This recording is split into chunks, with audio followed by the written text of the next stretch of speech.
ਸਤਿ ਸ਼੍ਰੀ ਅਕਾਲ ਦੋਸਤੋ, ਸਵਾਗਤ ਹੈ ਤੁਹਾਡਾ ਸਾਡੇ ਚੈਨਲ ਕਹਾਣੀ ਲਹਿਰ ਤੇ। ਮੇਰਾ ਨਾਮ ਜੀਵਨ ਹੈ ਅਤੇ ਮੈਂ ਇਹ ਚੈਨਲ ਬਹੁਤ ਸਾਰੀਆਂ ਕਹਾਣੀਆਂ ਲਈ ਬਣਾਇਆ ਹੈ। ਅੱਜ ਅਸੀਂ ਤੁਹਾਡੇ ਵਾਸਤੇ ਇੱਕ ਸਮਾਜਿਕ ਕਹਾਣੀ ਲੈ ਕੇ ਆਏ ਹਾਂ ਜੋ ਕਿ ਆਈ ਹੈ ਕਿਤਾਬ ਇੱਕ ਦਿਨ ਤੋਂ। ਇਹ ਕਿਤਾਬ ਡਾਕਟਰ ਤ੍ਰਿਪਤਾ ਕੇ ਸਿੰਘ ਦੁਆਰਾ ਲਿਖੀ ਗਈ ਹੈ, ਜਿਨ੍ਹਾਂ ਦਾ ਕਹਾਣੀ ਲੇਖਣ 'ਚ 15 ਸਾਲਾਂ ਦਾ ਤਜਰਬਾ ਹੈ। ਸਾਡੀ ਅੱਜ ਦੀ ਕਹਾਣੀ ਔਰਤਾਂ ਦੇ ਨਾਲ ਹੋ ਰਹੀਆਂ ਅਸਮਾਨਤਾਵਾਂ ਦੇ ਉੱਪਰ ਹੈ। ਸਾਡੀ ਕਹਾਣੀ ਦਾ ਨਾਮ ਹੈ ਇੱਕ ਦਿਨ। ਦਫ਼ਤਰ ਬੈਠਾ ਮੈਂ ਸਾਹਮਣੇ ਟੇਬਲ ਤੇ ਪਏ ਪੇਪਰ ਵੇਟ ਨੂੰ ਕਿੰਨੇ ਹੀ ਚਿਰ ਤੋਂ ਅਵਾਗੌਨ ਘੁਮਾਈ ਜਾ ਰਿਹਾ। ਕੰਨ ਤੇ ਟੰਗੀ ਘੜੀ ਦੀ ਟਿਕ ਟਿਕ ਅਤੇ ਪੱਖੇ ਦੀ ਹਵਾ ਨਾਲ ਖੜਕਦਾ ਪੰਜਾਬ ਸਰਕਾਰ ਦਾ ਕੈਲੰਡਰ ਮੇਰੀ ਬਿਰਤੀ 'ਚ ਖਲਲ ਪਾ ਰਹੇ ਨੇ। 3-4 ਜ਼ਰੂਰੀ ਕੰਮ ਨਿਪਟਾਉਣ ਵਾਲੇ ਪਏ ਨੇ। ਮੇਰਾ ਸਟੈਨੋ 2 ਵਾਰ ਮੇਰੇ ਕਮਰੇ 'ਚ ਆ ਕੇ ਗੱਲੀ ਬਾਤੀ ਮੈਨੂੰ ਕੰਮ ਬਾਰੇ ਦੱਸ ਗਿਆ, ਪਰ ਮੈਂ ਉਸਦੀ ਹਰੇਕ ਗੱਲ ਦਾ ਜਵਾਬ ਹੂੰ ਹਾਂ 'ਚ ਹੀ ਦੇ ਸਕਿਆ।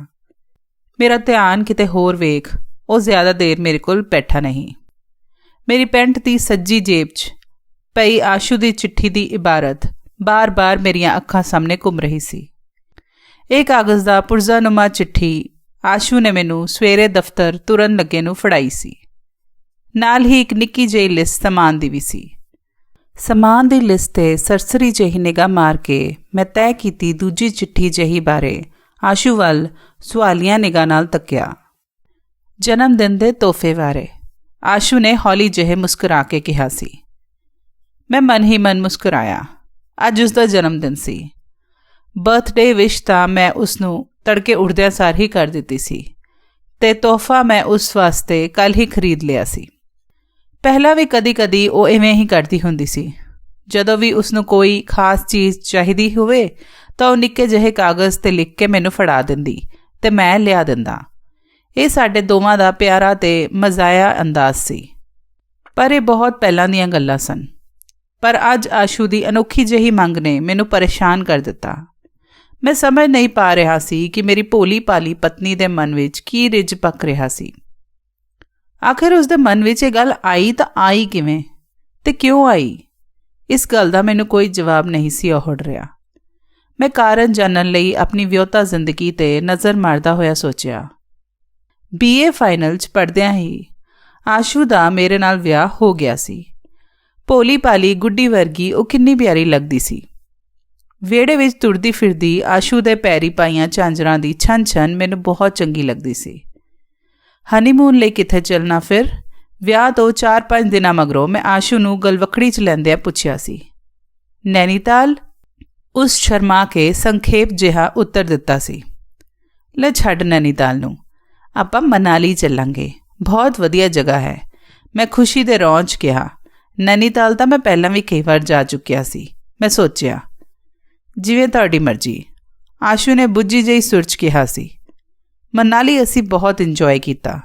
6 ਦਿਨ ਕਿਵੇਂ ਬੀਤ ਗਏ ਪਤਾ ਹੀ ਨਾ ਚੱਲਿਆ। ਆਸ਼ੂ ਚਹਿਕੀ ਤੇ ਖੁਸ਼ ਨਜ਼ਰ ਆ ਰਹੀ ਸੀ। ਮੁੜਨ ਤੋਂ ਇੱਕ ਦਿਨ ਪਹਿਲਾਂ ਮੇਰੇ ਨਾਲ ਲਿਪਟੀ ਉਹ ਬੋਲੀ, ਅਗਲੀ ਵਾਰ ਜਦੋਂ ਕਦੀ ਘੁੰਮਣ ਦਾ ਪ੍ਰੋਗਰਾਮ ਬਣਾਉਣਾ ਤਾਂ ਨੈਨੀਤਾਲ ਦਾ ਬਣਾਉਣਾ। ਮੈਂ ਮੁਸਕਰਾ ਕੇ ਉਸਨੂੰ ਬਾਹਾਂ ਸਮੇਟਦਿਆਂ ਹਾਂ ਕਹੀ ਸੀ। ਪਰ ਉਹ ਜਿਵੇਂ ਕਰਕੇ ਕਹਿ ਲਓ ਜਾਂ ਵੈਸੇ ਹੀ ਮੁੜ ਕਦੀ ਨੈਨੀਤਾਲ ਜਾਣ ਦਾ ਸਬਬ ਨਾ ਬਣ ਸਕਿਆ। ਹਨੀਮੂਨ ਤੋਂ ਵਾਪਸ ਆ ਛੇਤੀ ਹੀ ਉਹ ਸਾਰੇ ਘਰ ਦੀ ਚਹੇਤੀ ਬਣ ਗਈ ਸੀ। ਉਸਦਾ ਹਸਮੁਖ ਸੁਭਾਅ ਸਭ ਨੂੰ ਪਸੰਦ ਆਇਆ ਸੀ। ਬੀਜੀ ਬਾਊ ਜੀ ਦੀ ਸੇਵਾ ਕਰਦਿਆਂ ਤੇ ਨਿੱਕੀ ਨਾਲ ਰਸੋਈ 'ਚ ਤਰ੍ਹਾਂ ਦੇ ਪਕਵਾਨ ਬਣਾਉਂਦਿਆਂ ਉਹ ਚੰਗੀ ਨੂੰਹ ਦੇ ਸਾਰੇ ਫਰਜ਼ ਪੂਰੇ ਕਰ ਰਹੀ ਸੀ। ਮੈਂ ਆਪਣੀ ਪੜ੍ਹਾਈ ਅੱਗੇ ਜਾਰੀ ਰੱਖਣਾ ਚਾਹੁੰਦੀ ਹਾਂ। ਮੇਰੇ ਨਾਲ ਬੈੱਡ 'ਤੇ ਲੇਟੀ ਆਸ਼ੂ ਨੇ ਇੱਕ ਦਿਨ ਇਜਾਜ਼ਤ ਮੰਗਣ ਵਾਂਗ ਪੁੱਛਿਆ। ਲੈ ਛੱਡ ਪਰਾਂ, ਹੁਣ ਕੀ ਕਰਨਾ? ਪੜ੍ਹ ਕੇ ਵਿਆਹ ਹੋ ਗਿਆ, ਚੰਗਾ ਵਰ ਘਰ ਮਿਲ ਗਿਆ, ਕਿਸੇ ਚੀਜ਼ ਦੀ ਕਮੀ ਹੈ ਤੈਨੂੰ? ਮੈਂ ਹੁਕਮ ਸੁਣਾਉਣ ਵਾਂਗ ਆਖਿਆ ਸੀ। ਉਹ ਬਿਨਾਂ ਕੋਈ ਜਵਾਬ ਦਿੱਤਿਆਂ ਮੂੰਹ ਲਟਕਾ ਕੇ ਮੇਰੇ ਨਾਲੋਂ ਉੱਠ ਕੇ ਰਸੋਈ 'ਚ ਜਾ ਵੜੀ ਸੀ। ਮੁੜ ਕਦੀ ਉਸ ਪੜ੍ਹਾਈ ਦਾ ਨਾਮ ਨਾ ਲਿਆ। ਉੱਪਰੋਂ ਥੱਲੀ ਨੰਨੇ ਮਹਿਮਾਨ ਬਣ ਕੇ ਆਏ ਆਸਥਾ ਤੇ ਮਨੂ ਨੇ ਸਾਡੇ ਘਰ ਨੂੰ ਚਹਿਕਣ ਲਾ ਦਿੱਤਾ। ਆਸ਼ੂ ਦੀਆਂ ਜ਼ਿੰਮੇਦਾਰੀਆਂ ਵੱਧ ਗਈਆਂ ਸਨ। ਵਧੀਆ ਜ਼ਿੰਮੇਦਾਰੀਆਂ 'ਚ ਉਸਦੀਆਂ ਆਪਣੀਆਂ ਚਹਿਚਹਾਟਾਂ ਕਿਧਰੇ ਗੁਆਚ ਜਿਹੀਆਂ ਗਈਆਂ। ਪਰ ਇਹ ਸਭ ਤਾਂ ਰੂਟੀਨ ਦੀਆਂ ਗੱਲਾਂ ਹਨ। ਸਾਰੀਆਂ ਔਰਤਾਂ ਦੀ ਜ਼ਿੰਦਗੀ 'ਚ ਰੂਟੀਨ ਲਗਭਗ ਇਹੋ ਜਿਹੀ ਤਾਂ ਹੁੰਦੀ ਹੈ। ਫਿਰ ਮੈਂ ਭਲਾ ਇਹ ਸਭ ਕਿਉਂ ਸੋਚ ਰਿਹਾ? ਮੈਂ ਸਿਰ ਨੂੰ ਝਟਕਾ ਜਿਹਾ ਦਿੱਤਾ, ਪਰ ਦਿਮਾਗ ਮੁੜ ਕੇ ਉਸੇ ਗੱਲ 'ਤੇ ਆ ਟਿਕਦਾ ਤੇ ਫਿਰ ਤੋਂ ਸੋਚ ਉੱਥੇ ਹੀ ਜਾ ਖੜਦੀ। ਮੈਂ ਆਪਣੇ ਬਾਰੇ ਸੋਚਣ ਲੱਗਾ। ਦਫ਼ਤਰੀ ਕੰਮ ਦਾ ਬਹਾਨਾ ਬਣਾ ਕੇ ਘਰੋਂ 2-2 4-4 ਦਿਨ ਬਾਹਰ ਰਹਿ ਆਉਂਦਾ ਤੇ ਮੌਕਾ ਮਿਲਣ ਤੇ ਥੋੜ੍ਹੀ ਬਹੁਤੀ ਮਸਤੀ ਵੀ ਕਰ ਲੈਂਦਾ। ਆਖਿਰ ਸਰਕਾਰੀ ਅਧਿਕਾਰੀ ਸਾਂ, ਪਰ ਆਸ਼ੂ ਨੂੰ ਕਦੀ ਕਿਸਮ ਦਾ ਸ਼ੱਕ ਨਹੀਂ ਸੀ ਹੋਣ ਦਿੱਤਾ। ਹਾਂ, ਮੇਰੇ ਘਰ ਪਰਤਨ ਤੇ ਇੱਕ ਅੱਧਾ ਦਿਨ ਕੁੱਟੀ ਵੱਟੀ ਜਿਹੀ ਰਹਿੰਦੀ ਸੀ, ਪਰ ਬੋਲਦੀ ਨਹੀਂ ਸੀ ਕਦੇ ਵੀ ਕੁਛ ਵੀ। ਫਿਰ ਆਪੇ ਹੀ ਨਾਰਮਲ ਹੋ ਜਾਂਦੀ। ਬਹੁਤਾ ਗੁੱਸਾ ਹੋ ਕੇ ਆਖਿਰ ਉਹਨੇ ਜਾਣਾ ਵੀ ਕਿੱਥੇ ਸੀ। ਮੇਰੇ ਵਰਗਾ ਸਰਕਾਰੀ ਅਫਸਰ ਰੋਜ਼-ਰੋਜ਼ ਤਾਂ ਨਹੀਂ ਤੇ ਆਉਂਦਾ, ਪਰ ਉਸਦੇ ਅਜਿਹਾ ਸੋਚਣ ਲਈ ਇਹ ਸਭ ਕਾਰਨ ਬਹੁਤ ਛੋਟੇ-ਛੋਟੇ ਤੇ ਨਾਕਾਫੀ ਸਨ। ਮੇਰਾ ਧਿਆਨ ਇੱਕ ਵਾਰ ਫਿਰ ਤੋਂ ਆਸ਼ੂ ਦੀ ਚਿੱਠੀ ਵੱਲ ਚਲਾ ਗਿਆ। ਆਖਿਰ ਮੇਰੀ ਪਤਨੀ ਅਜਿਹਾ ਕਿਉਂ ਸੋਚ ਰਹੀ ਹੈ? ਮੈਂ ਆਪਣੇ ਆਪ ਨੂੰ ਸਵਾਲ ਕੀਤਾ। ਆਸ਼ੂ ਨੇ ਕਦੇ ਕਿਤੇ ਜਾਣਾ ਹੁੰਦਾ ਤਾਂ ਮੈਂ ਆਪ ਨਾਲ ਲੈ ਕੇ ਜਾਂਦਾ। ਰਿਸ਼ਤੇਦਾਰੀ ਜਾਣਾ ਹੋਵੇ ਜਾਂ ਪੇਕਿਆਂ ਦੇ, ਤੇ ਚਾਹੇ ਕਿਸੇ ਸਹੇਲੀ ਦੇ ਘਰ ਹੀ ਕਿਉਂ ਨਾ ਜਾਣਾ ਹੋਵੇ, ਮੈਂ ਹਮੇਸ਼ਾ ਉਸਨੂੰ ਆਪ ਨਾਲ ਲੈ ਕੇ ਜਾਂਦਾ। ਮੇਰੇ ਇਸ ਵਤੀਰੇ ਤੋਂ ਕਦੀ-ਕਦੀ ਉਹ ਝੁੰਝਲਾ ਜਿਹਾ ਵੀ ਜਾਂਦੀ, ਪਰ ਜ਼ਾਹਿਰ ਤੌਰ ਤੇ ਕਦੀ ਕੁਛ ਨਾ ਕਹਿੰਦੀ। ਉਸ ਲਈ ਘਰ ਬੈਠੀ ਲਈ ਮੈਂ ਹਰ ਤਰ੍ਹਾਂ ਦਾ ਸਮਾਨ ਖਰੀਦ ਕੇ ਲੈ ਆਉਂਦਾ। ਕੱਪੜੇ, ਗਹਿਣੇ, ਇੱਥੋਂ ਤੱਕ ਕਿ ਮੇਕਅਪ ਦਾ ਸਮਾਨ ਵੀ ਮੈਂ ਆਪ ਲੈ ਕੇ ਆਉਂਦਾ। ਮੈਨੂੰ ਵਧੀਆ ਤੇ ਬ੍ਰਾਂਡਡ ਚੀਜ਼ਾਂ ਪਸੰਦ ਸਨ। ਪੈਸਿਆਂ ਦੀ ਮੈਂ ਕਦੀ ਬਹੁਤੀ ਪਰਵਾਹ ਨਹੀਂ ਕੀਤੀ। 1-2 ਵਾਰ ਉਸਨੇ ਮੇਰੀਆਂ ਲਿਆਂਦੀਆਂ ਚੀਜ਼ਾਂ ਤੇ ਦੱਬੀ ਕੁੱਟੀ ਸੁਰ ਵਿੱਚ ਨਾਪਸੰਦਗੀ ਜਿਹੀ ਵੀ ਜ਼ਾਹਿਰ ਕੀਤੀ, ਪਰ ਹੌਲੀ-ਹੌਲੀ ਮੇਰੀ ਉੱਚੀ ਪਸੰਦ ਉਸਦੀ ਪਸੰਦ ਬਣ ਗਈ ਸੀ। ਇੰਨਾ ਕੁਝ ਤਾਂ ਕਰਦਾ ਹੈ ਮੈਂ ਉਸ ਲਈ, ਫਿਰ ਪਤਾ ਨਹੀਂ ਉਹਦੇ ਦਿਮਾਗ 'ਚ ਕੀ ਚੱਲ ਰਿਹਾ। ਹਾਂ, ਆਸ਼ੂ ਨੂੰ ਸਿਨੇਮਾ ਵੇਖਣ ਦਾ ਬਹੁਤ ਸ਼ੌਂਕ ਹੁੰਦਾ ਸੀ, ਪਰ ਮੈਨੂੰ ਇਹ ਦੁਨੀਆ ਦਾ ਸਭ ਤੋਂ ਬੋਰਿੰਗ ਕੰਮ ਲੱਗਦਾ। 3 ਘੰਟੇ ਸਿਨੇਮਾ ਹਾਲ 'ਚ ਬੈਠਣਾ ਮੇਰੇ ਲਈ ਹੈਲ ਸੀ। ਪਰ ਆਸ਼ੂ ਦਾ ਮੰਨਣਾ ਸੀ ਕਿ ਫਿਲਮ ਤਾਂ ਸਿਨੇਮਾ ਹਾਲ 'ਚ ਹੀ ਬੈਠ ਕੇ ਦੇਖਣ 'ਚ ਮਜ਼ਾ ਆਉਂਦਾ ਹੈ। ਸ਼ੁਰੂ ਮੈਂ ਉਸ ਨਾਲ 1-2 ਵਾਰ ਗਿਆ ਵੀ, ਪਰ ਅਣਮੰਨੇ ਜਿਹੇ ਮਨ ਨਾਲ। ਫਿਰ ਮੈਂ ਉਸਨੂੰ DVD ਲਿਆ ਦਿੱਤਾ, ਪਰ ਉਸ DVD ਤੇ ਆਸ਼ੂ ਨੇ ਕਦੀ ਕੋਈ ਫਿਲਮ ਨਹੀਂ ਸੀ ਵੇਖੀ, ਪਰ ਮੁੜ ਕਦੀ ਉਸ ਸਿਨੇਮਾ ਜਾਣ ਬਾਰੇ ਵੀ ਨਹੀਂ ਆਖਿਆ। ਇੱਕ ਗੱਲ ਤੋਂ ਮੈਂ ਉਸਨੂੰ ਜ਼ਰੂਰ ਵਰਜਿਆ ਹੋਇਆ ਸੀ। ਮੈਨੂੰ ਉਸਦਾ ਗਲੀ ਗੁਆਂਢ ਦੀਆਂ ਔਰਤਾਂ 'ਚ ਬੈਠ ਕੇ ਗੱਪਾਂ ਮਾਰਨਾ ਬਿਲਕੁਲ ਪਸੰਦ ਨਹੀਂ ਸੀ। ਇਹ ਗਲਾਦੜ ਤੀਵੀਆਂ ਵੀ ਨਾ ਐਵੇਂ ਹੀ ਇੱਕ ਦੂਜੀ ਦੇ ਮਨਾਂ 'ਚ ਤਰ੍ਹਾਂ-ਤਰ੍ਹਾਂ ਦੇ ਫਤੂਰ ਭਰਦੀਆਂ ਰਹਿੰਦੀਆਂ। ਨਾਲੇ ਘਰ 'ਚ ਬੀਜੀ ਨੇ, ਬਾਊ ਜੀ ਨੇ, ਨਿੱਕੀ ਹੈ, ਫਿਰ ਬੱਚੇ ਵੀ ਤਾਂ ਹੈਗੇ ਨੇ। ਇੰਨਾ ਟਾਈਮ ਹੀ ਕਿੱਥੇ ਹੈ ਕਿ ਗਲੀ ਗੁਆਂਢ 'ਚ ਜਾ ਕੇ ਗੱਪਾਂ ਮਾਰੀਆਂ ਜਾਣ। ਪਰ ਇਹ ਸਭ ਗੱਲਾਂ ਤਾਂ ਬਹੁਤ ਨਿੱਕੀਆਂ-ਨਿੱਕੀਆਂ ਸਨ। ਇਹਨਾਂ ਗੱਲਾਂ ਕਰਕੇ ਕੋਈ ਐਵੇਂ ਕਿਵੇਂ ਸੋਚ ਸਕਦਾ ਹੈ ਭਲਾ। ਫਿਰ ਮੈਂ ਤਾਂ ਟਾਈਮ ਬੇ ਟਾਈਮ ਸੱਚੀਓ ਝੂਠੀਓ ਉਸਨੂੰ ਯਕੀਨ ਦਿਵਾਉਣ ਦਾ ਯਤਨ ਵੀ ਕਰਦਾ ਰਹਿੰਦਾ ਕਿ ਮੈਂ ਉਸਨੂੰ ਬਹੁਤ ਪਿਆਰ ਕਰਦਾ, ਤੇ ਉਹ ਭੋਲੇ ਜਿਹੀ ਮੇਰਾ ਯਕੀਨ ਵੀ ਕਰਦੀ ਹੈ। ਉਸਨੇ ਤਾਂ ਕਦੀ ਪਲਟ ਕੇ ਜਵਾਬ ਵੀ ਨਹੀਂ ਦਿੱਤਾ। ਪੂਰੀ ਮੇਰੇ ਕਹਿਣ 'ਚ ਹੈ। ਮਜਾਲ ਹੈ ਕਦੀ ਕੁਸਕ ਵੀ ਜਾਵੇ। ਫਿਰ ਆਪ ਪਤਾ ਨਹੀਂ ਉਸਨੂੰ ਕੀ ਸੁੱਝੀ। ਤਾਂ ਕੀ ਆਸ਼ੂ ਦੀ ਜ਼ਿੰਦਗੀ 'ਚ ਕੋਈ ਹੋਰ ਹੈ? ਮੇਰੇ ਮਨ 'ਚ ਇੱਕਦਮ ਆਏ ਇਸ ਖਿਆਲ ਨੇ ਮੈਨੂੰ ਧੁਰ ਅੰਦਰ ਤੱਕ ਕੰਬਾ ਦਿੱਤਾ। ਨਹੀਂ, ਮੇਰੀ ਪਤਨੀ ਅਜਿਹਾ ਨਹੀਂ ਕਰ ਸਕਦੀ। ਉਹ ਤਾਂ ਕਿਸੇ ਦੂਜੇ ਮਰਦ ਬਾਰੇ ਸੋਚ ਵੀ ਨਹੀਂ ਸਕਦੀ। ਉਹ ਤਾਂ ਬਹੁਤ ਪਿਆਰੀ ਤੇ ਭੋਲੀ ਔਰਤ ਹੈ। ਦੂਜੇ ਹੀ ਪਲ ਸੋਚਦਾ ਹਾਂ ਕਿ ਆਸ਼ੂ ਵੀ ਤਾਂ ਮੇਰੇ ਬਾਰੇ ਇਹੀ ਸੋਚਦੀ ਹੋਣੀ ਹੈ।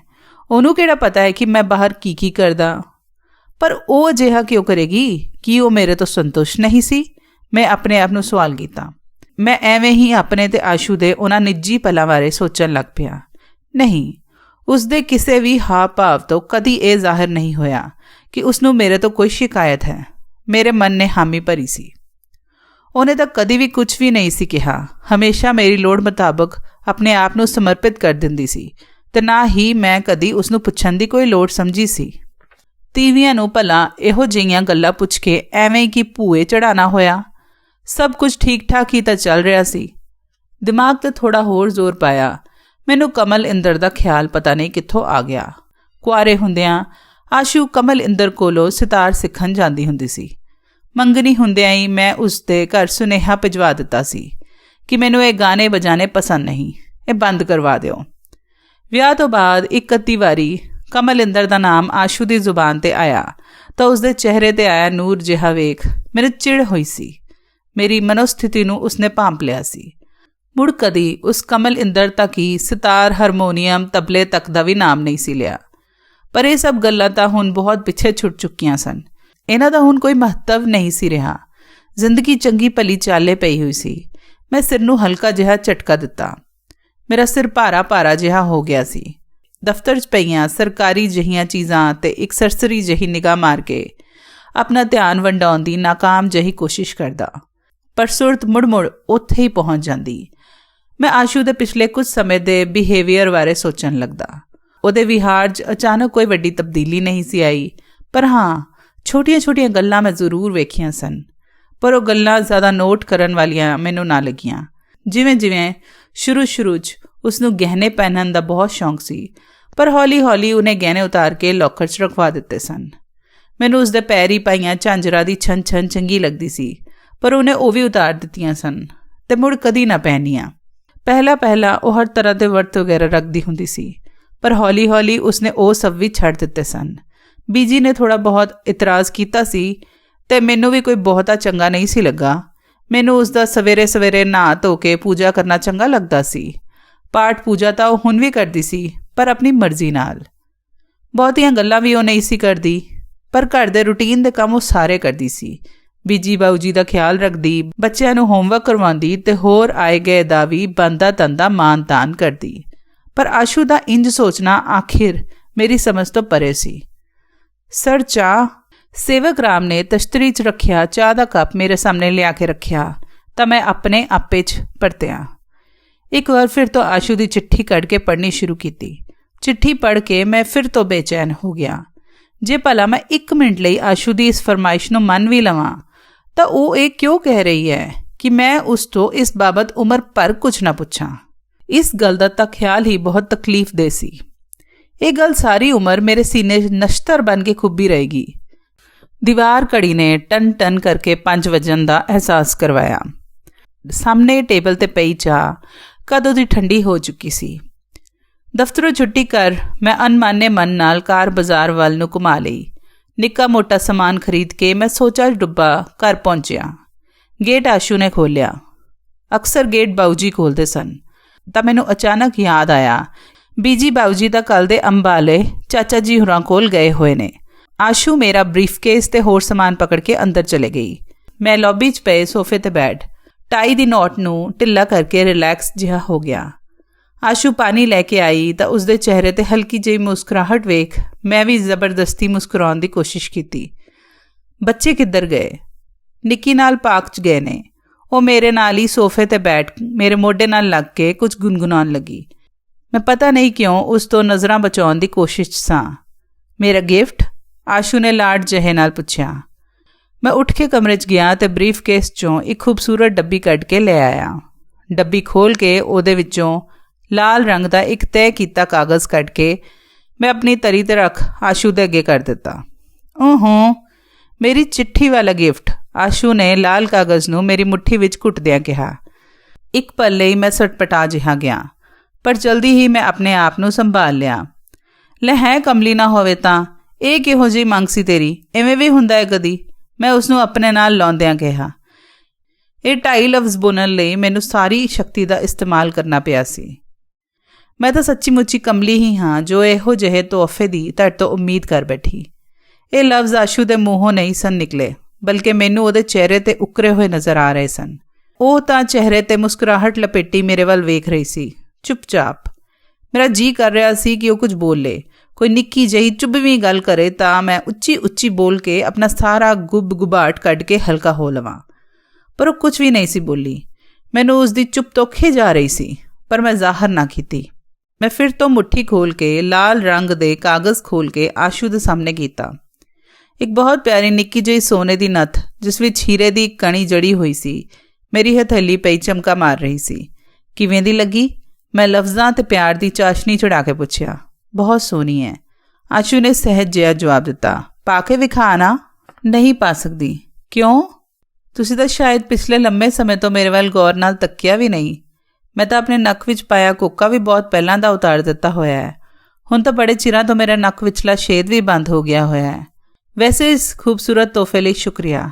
ਨੱਥ ਨੂੰ ਲਾਲ ਕਾਗਜ਼ 'ਚ ਲਪੇਟ ਕੇ ਡੱਬੀ 'ਚ ਬੰਦ ਕਰਕੇ ਮੇਰੇ ਹੱਥ 'ਚ ਫੜਾ ਆਸ਼ੂ ਉੱਠ ਖੜੋਤੀ। ਤੁਸੀਂ ਇਸ ਨੂੰ ਸੰਭਾਲ ਕੇ ਲੋਕਰ 'ਚ ਰੱਖ ਦਿਓ, ਬਾਕੀ ਗਹਿਣਿਆਂ ਦੇ ਨਾਲ। ਮੈਂ ਚਾਹ ਬਣਾ ਕੇ ਲਿਆਈ। ਆਸ਼ੂ ਦੇ ਚਿਹਰੇ ਤੇ ਫੈਲੀ ਹਲਕੀ ਮੁਸਕਰਾਹਟ ਦੇ ਪਿੱਛੇ ਇੱਕ ਦ੍ਰਿੜਤਾ ਜਿਹੀ ਤੱਕ ਕੇ ਮੈਂ ਫਿਰ ਤੋਂ ਬੇਚੈਨ ਹੋ ਗਿਆ। ਆਸ਼ੂ ਸਦਵੇਂ ਜਿਹੇ ਕਦਮਾਂ ਨਾਲ ਰਸੋਈ 'ਚ ਚਲੇ ਗਈ। ਉਸਦੇ ਜਾਣ ਪਿੱਛੋਂ ਮੈਂ ਜੇਬ 'ਚੋਂ ਉਹ ਚਿੱਠੀ ਕੱਢ ਕੇ ਫਿਰ ਤੋਂ ਪੜ੍ਹਨੀ ਸ਼ੁਰੂ ਕੀਤੀ। ਅੱਜ ਆਪਣੇ ਜਨਮ ਦਿਨ ਦੇ ਤੋਹਫੇ ਦੇ ਤੌਰ 'ਤੇ ਜੋ ਮੈਂ ਤੁਹਾਡੇ ਤੋਂ ਮੰਗਣ ਜਾ ਰਹੀ ਹਾਂ, ਮੇਰੀ ਇਸ ਮੰਗ ਨੂੰ ਪਤਾ ਨਹੀਂ ਤੁਸੀਂ ਕਿਵੇਂ ਸਮਝੋਗੇ।